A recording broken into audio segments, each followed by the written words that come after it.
அனைவருக்கும் வணக்கம். மார்னிங் கடி ஜோக் போலாமாங்க. ஆரை சேர்த்துனா என்ன வரும்? வெள்ளம் தான் வரும்.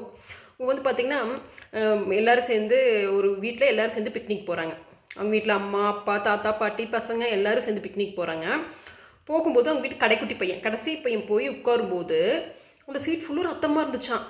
அது ஏன்னா சொன்ன அடிக்கத்தான் போகிறாங்க. ஏன்னா அந்த பையன் உட்கார்ந்த சீட்டு பின் சீட்டாமா.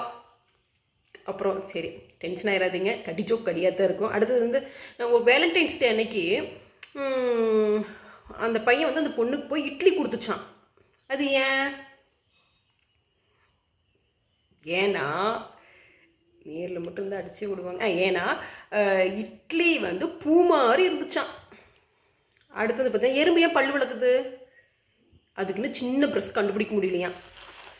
ஒருத்தர் வந்து ஆஃபீஸ்க்கு எப்பவுமே லேட்டாக தான் போகிறாராம். அது ஏன்னா அவர் அதிகமாக சாக்லேட் சாப்பிடுவாராமா. சாக்லேட்.